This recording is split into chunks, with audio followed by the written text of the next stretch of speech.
इकाई 8 भरत मिलाप साहित्य प्रकार है एकांकी। अब हम देखते हैं प्रश्न पहला। निम्नलिखित प्रश्न के उत्तर लिखिए। उसमें प्रश्न पहला है, भरत को आते हुए देखकर लक्ष्मण को क्या शंका हुई? उसका उत्तर है, भरत को आते हुए देखकर लक्ष्मण को शंका हुई कि शायद वे लोग लड़ने आ रहे हैं। दूसरा है, राम को देखकर भरत ने क्या किया? उसका उत्तर है, राम को देखकर भरत राम के चरणों में गिर पड़े और उनसे क्षमा मांगी। प्रश्न तीसरा है, राम अपना वनवास क्यों पूरा करना चाहते हैं? उसका उत्तर है, राम अपने माता पिता की आज्ञा का पालन करने के लिए अपना वनवास पूरा करना चाहते हैं। प्रश्न चौथा है, राम ने नगरजनों से क्या कहा? उसका उत्तर है, राम ने नगरजनों से कहा कि जब तक मैं वनवास पूरा करके न लौटूं तब तक भरत को आप अपना राजा माने, यह मेरा आदेश है। पांचवा है, भरत की जगह आप होते तो क्या करते?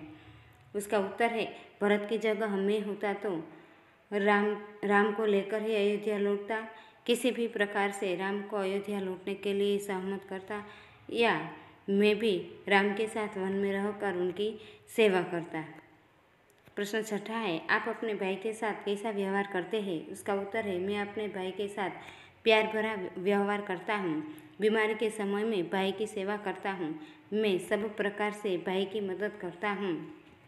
प्रश्न दूसरा है, निम्नलिखित शब्दों को ऊंची आवाज़ में पढ़िए और लिखिए। उसमें है लक्ष्मण, उपेक्षित, क्षमा, अयोध्या, इच्छा, प्रजा, कर्तव्य, ध्यान, प्रभु, इन्हें। प्रश्न तीसरा है, निम्नलिखित मुहावरों के अर्थ लिखकर वाक्य में प्रयोग कीजिए। उसमें पहला है सावधान हो जाना यानी चौकन्ना हो जाना। वाक्य है, शेर की दहाड़ सुनकर सभी प्राणी सावधान हो जाते हैं। दूसरा है उत्तेजित होना यानी गुस्सा होना। वाक्य, बेटे के झूठ बोलने पर पिताजी उत्तेजित हो गए। तीसरा है गले लगाना, प्यार से मिलना। वाक्य है, कई दिनों के बाद आए बेटे को माँ ने गले लगाया। चौथा है गदगद होना, पुलकित होना या आनंदित होना। वाक्य है, भरत का प्रेम देखकर राम, सीता और लक्ष्मण गदगद हो गए। प्रश्न चौथा है, निम्नलिखित प्रश्नों के उत्तर लिखिए। उसमें पहला है, राम, सीता और लक्ष्मण कहाँ गए? उसका उत्तर है, राम, सीता और लक्ष्मण वन में गए। प्रश्न दूसरा है, राम ने नगरजनों को क्या समझाया? उसका उत्तर है, राम ने नगरजनों को समझाया कि जब तक मैं वनवास पूरा करके न लौटूं तब तक भरत आपके सुख दुख का ध्यान रखेगा, आप उसे राजा माने। प्रश्न तीसरा है, राम ने भरत को क्या दिया था? उसका उत्तर है, राम ने भरत को अपने खड़ाऊ दिए। प्रश्न चौथा है, भरत राम से खड़ाऊ लेकर क्या करना चाहते थे? उसका उत्तर है, भरत को सिंहासन पर खड़ाऊ रखकर राजकाज करने का सोचा। प्रश्न पांचवा है, निम्नलिखित वाक्य में मैं या मैं लगाकर वाक्य पूरे कीजिए। उसमें पहला वाक्य है, रोटी को देखकर बिल्ली के मुंह में पानी आ गया। दूसरा है, मैं तुझे रोटी ले जाने न दूंगी। तीसरा है, मैं कहती हूँ कि यह रोटी मेरी है। चौथा है, दोनों बिल्लियों में झगड़ा हो गया। पांचवा है, रोटी लेने पहले मैं झपटी थी। प्रश्न छठा है, कोष्टक से सही विकल्प चुनकर जोड़ मिलाइए। उसमें कीमत, उसमें आएगा MRP, वजन यानी वेट WEIGHT, उत्पादन दिनांक, उसमें आएगा MFD, उपयोग के अंतिम दिनांक EXP, शाकाहारी यानी हरा, मांसाहारी यानी लाल, प्रमाणित खाद्य पदार्थ यानी 1 मार्क AGMARK।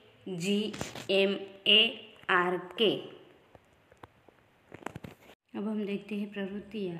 उसमें पहला प्रश्न है, कोष्टक के शब्द और उनके समानार्थी शब्द ढूंढकर गोला कीजिए और समानार्थी शब्दों की जोड़ियाँ नीचे लिखिए।